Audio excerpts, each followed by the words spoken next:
Hi,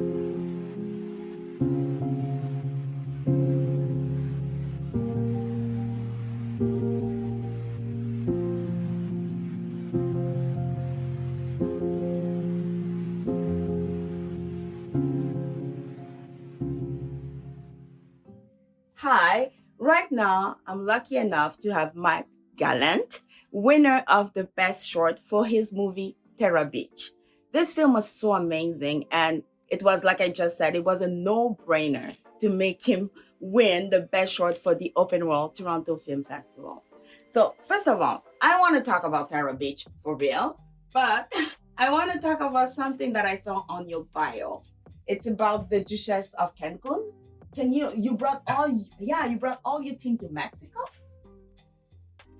Yeah, so I filmed that actually back in 2015, at the end of 2015. And so we went and shot a feature down in Cancun, Mexico, with about I would say a crew of about 5 people, and then a cast. I think we flew in about 4 from Canada, and then a couple of other local actors as well.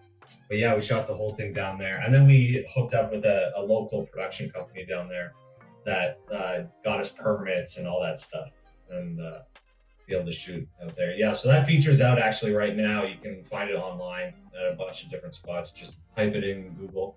It's on some subscription pages on YouTube. It's on Tubi. It was on Amazon Prime. I don't know about that, but it's in a lot of random places all over the world. So Yes, I wanted to mention that because I was very impressed with your dedication. I wanted people to know that and how far are you willing to go to produce a film? yeah. Well, to be honest, and I've told people this many times, it's like making something in Mexico is actually easier than it probably would have been to do here, and it was probably cheaper. We got very well taken care of by complete strangers down there. So if I had the chance to shoot in Mexico again, I'm definitely taking that, no questions asked. I loved it down there. So you hear that, filmmakers? If you want to shoot something and being well taken of, take his advice. Go to Mexico. But I wanted to talk a little bit about before we start talking about your film. Yeah. What makes you become a filmmaker? What's your life story, pretty much? So I grew up in a town called Cambridge, Ontario. It's just an hour outside of Toronto. And pretty much ever since I was a very little kid, like I was 5, 6 years old, my family had a camcorder. So I would shoot all these random things, just these dioramas, puppet shows, just all these little random things. And I was really big into drawing and painting and stuff like that as a kid. And then when I got into high school, a couple of my friends, they were very they weren't actors, but I think they could have been the best actors if they ever went in that direction. So they were just really funny, hilarious people who would come up with great stuff. So we would shoot stuff after school all the time with, a camcorder. And then my parents got me a new one. So yeah, and just I knew very, very, very early on that that's what I wanted to do. And I started editing probably in my second year of high school or Wow. third year or something like that.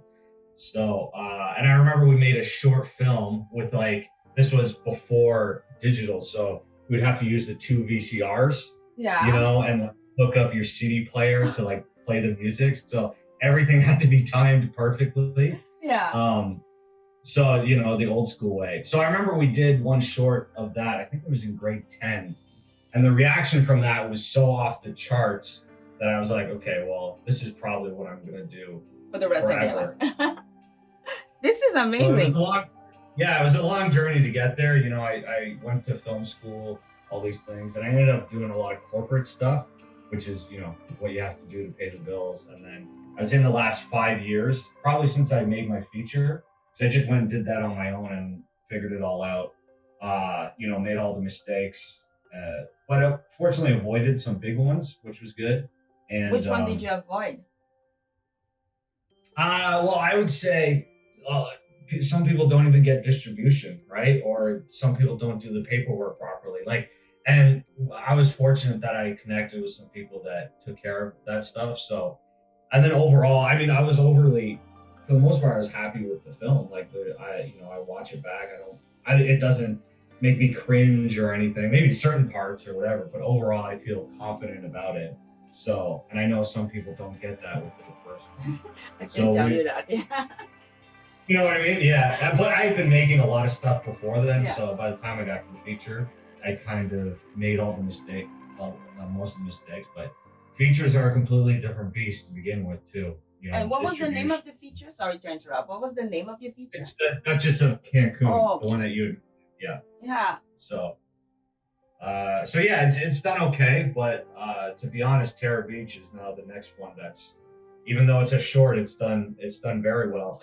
Talking, yes, it is. And talking about Terra Beach, is it going to be featured at one point? Because I want it more. Let's just say I want it more. Yeah.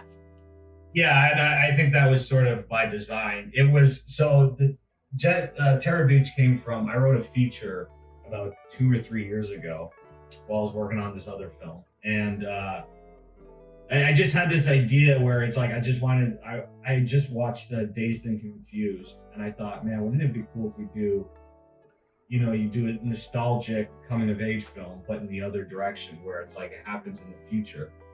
Because every time they do that, they get a little lost in the sci-fi. But I was like, all right, what if the sci-fi was just sort of part of the background, but wasn't the main driver of the story? Like this story could happen now, it could happen 30 years ago, but we just decide to put it in the future. That was my thinking. It's so And funny so I you're wrote saying that. that. I wanted to talk, it's on my question. I wanted to talk about that idea. And I'm sorry to interrupt, but I want you to expand Yeah, more on this idea of creating a story that can happen now, that can happen 100 years ago, but still make right. it sci-fi and not focus on the sci-fi, you know? Yeah, and that was obviously an interesting choice. But I think because like I said, I like sci-fi and I like a lot of that stuff, but sometimes I feel they get sort of lost in the uh, in the ideas and the philosophies and stuff like that, which is great. But I like watching it when it's more fun and if the people feel relatable.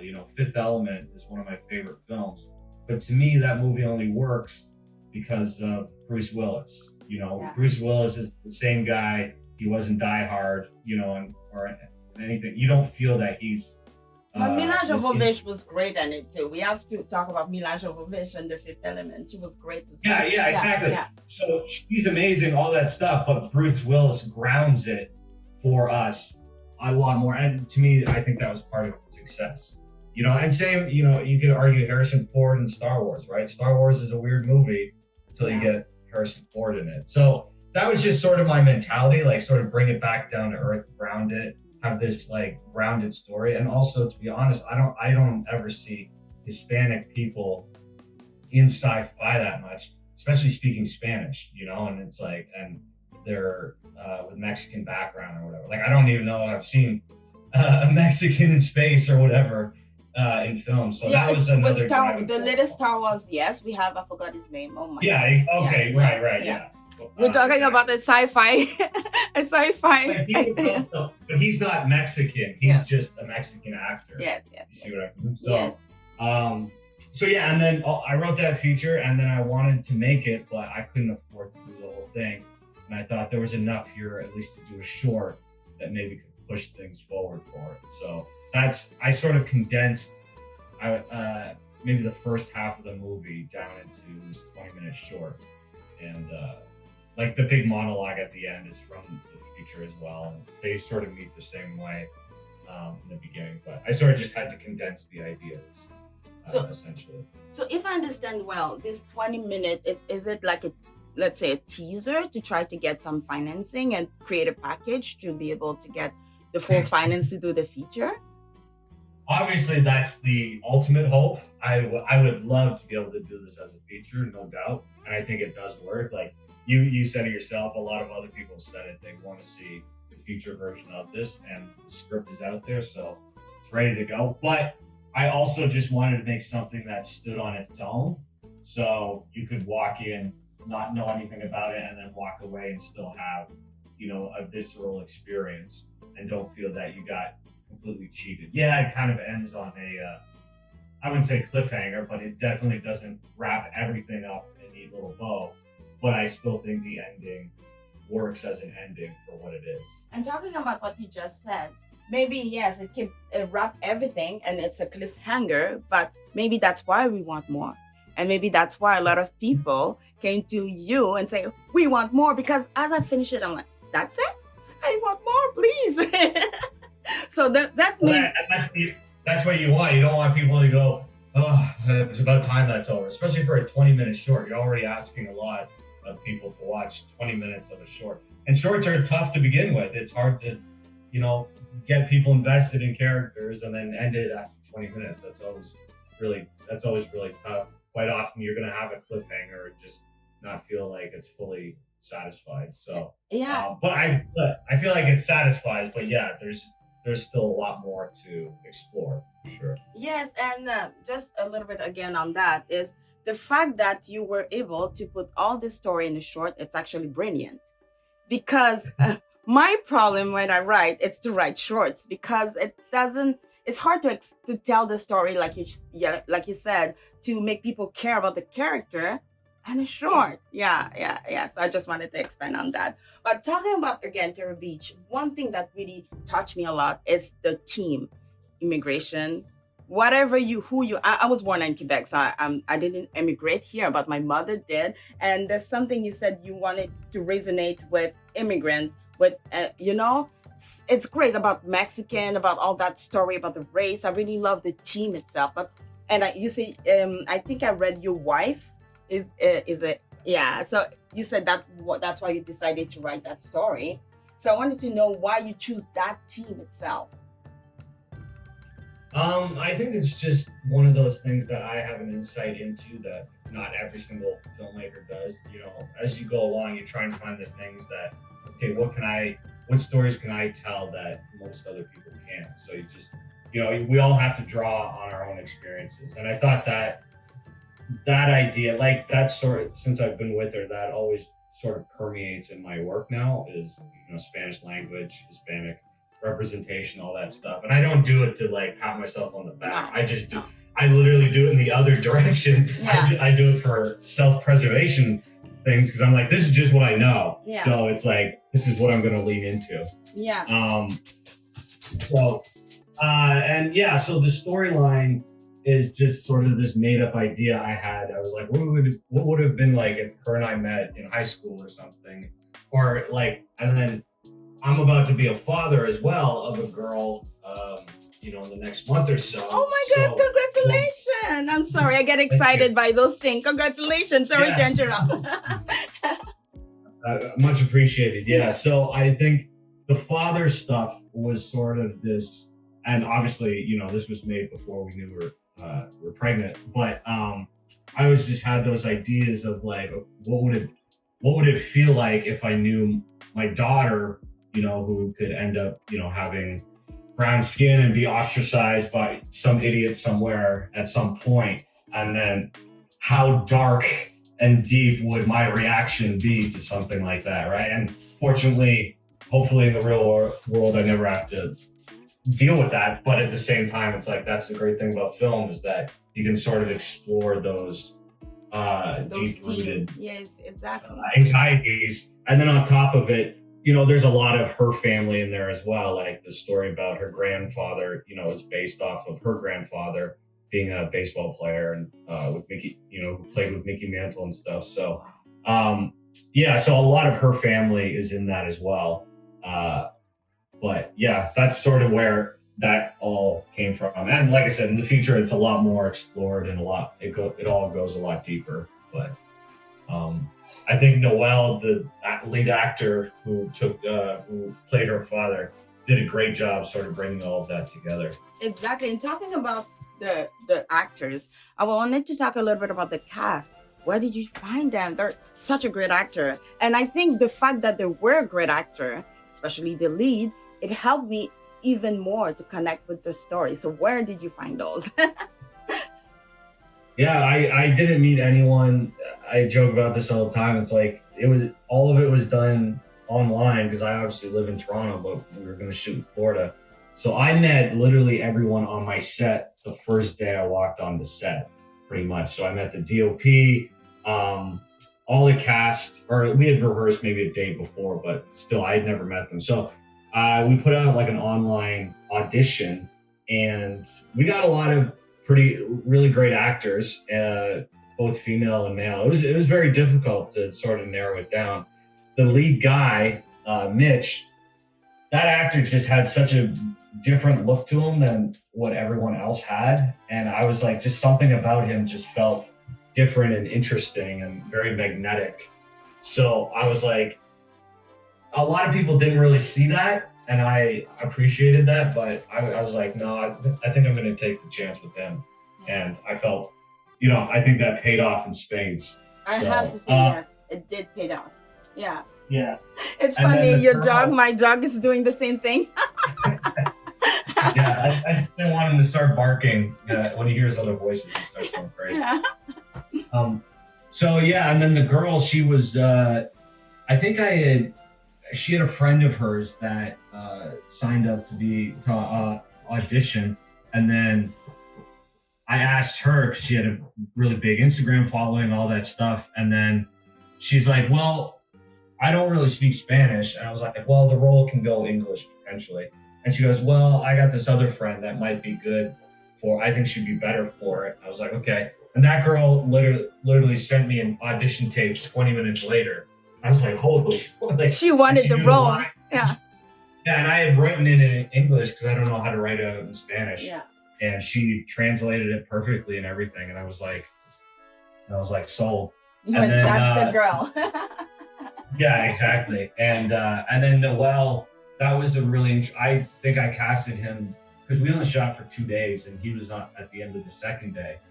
I think we casted him halfway through day one, or like right before day one started. So he had to fly from LA into Miami where we were shooting and get all set up and situated. So it was very, very tense. So I was like, obviously it's a big part of the film. And I was like, we don't have him, or for whatever reason things mess up and he doesn't show up, we're screwed. I can tell you, I understand very well. Yeah.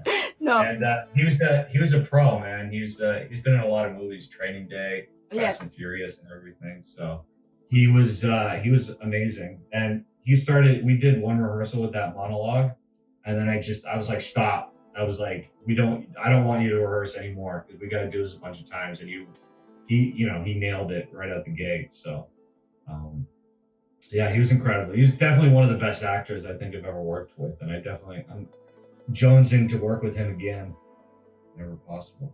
Okay. Talking about location, there's two things I want to talk about.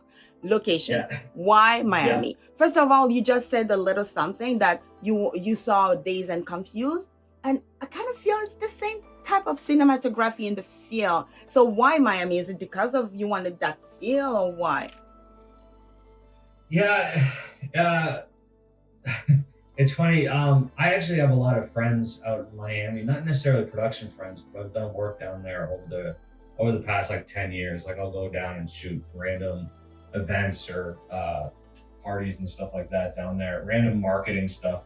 And I was trying to shoot it up here, obviously to save, money, and I wanted to shoot it like in Grand Bend or Wasaga or a place like that.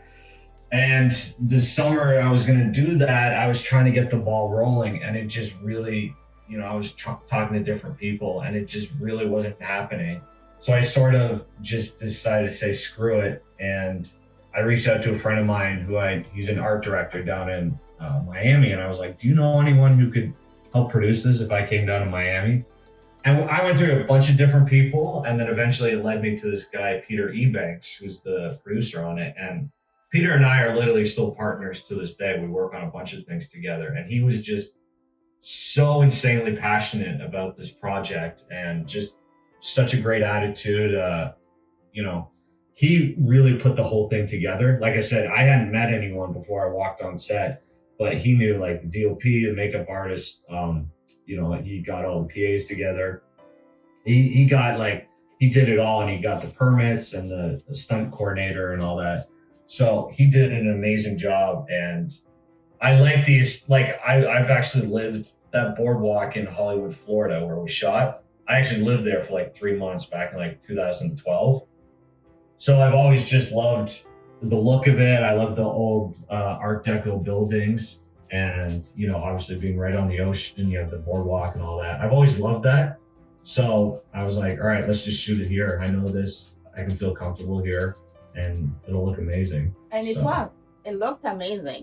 It looked amazing. I'm sorry, I'm giving you a lot of flattery, but that's when I'll take it all day. Yes, I can keep on going if I didn't have other interviews. I don't have any issue with that.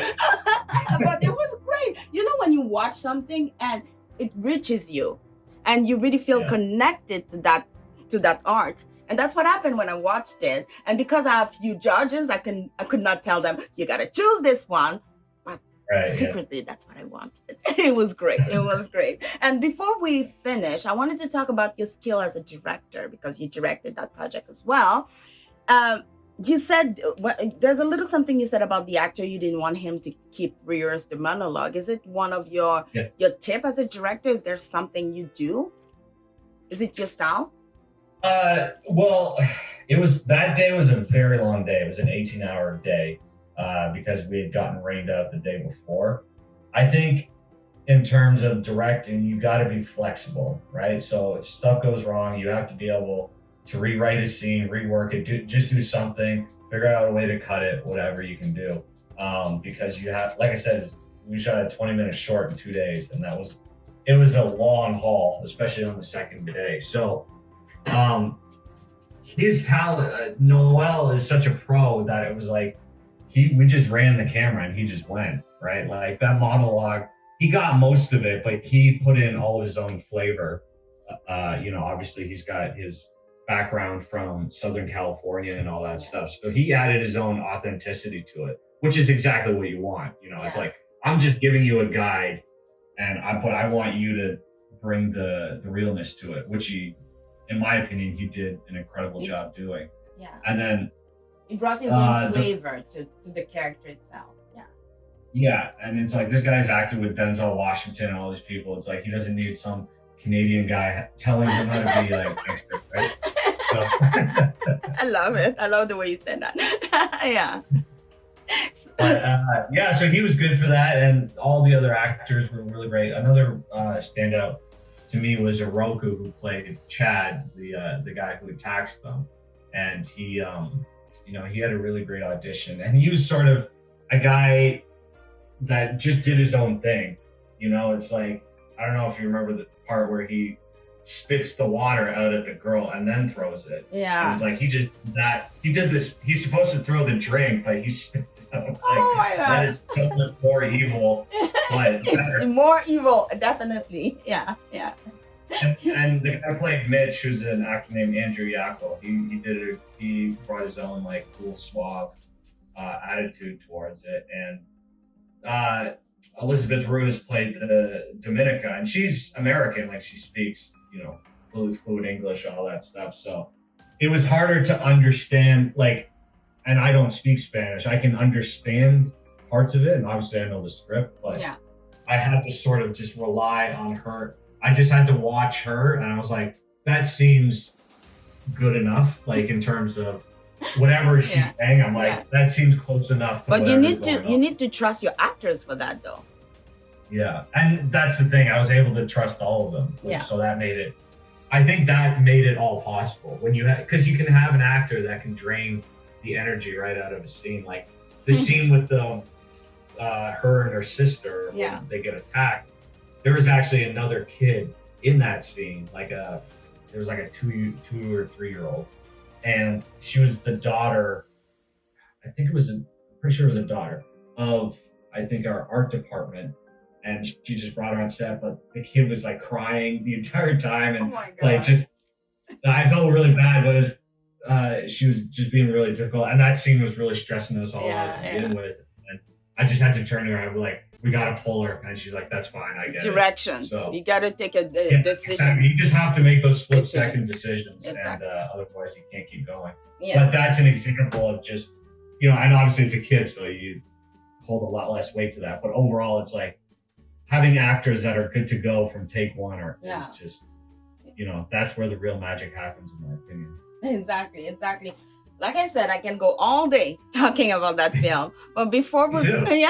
but before we finish, I just want the viewer of this interview to have an idea what's your next project, what's next for you.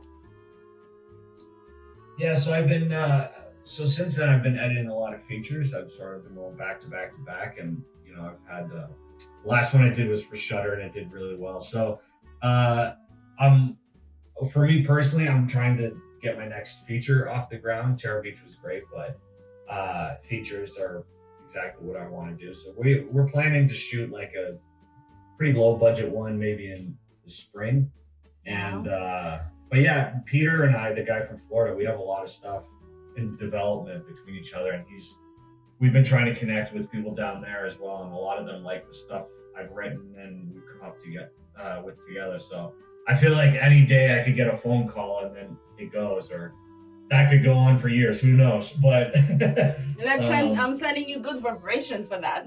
Yeah, very fun.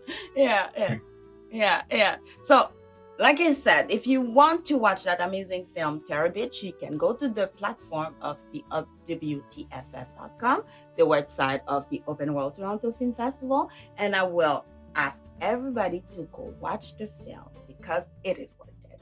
And again, Mike Gallant, I want to make sure I said it right.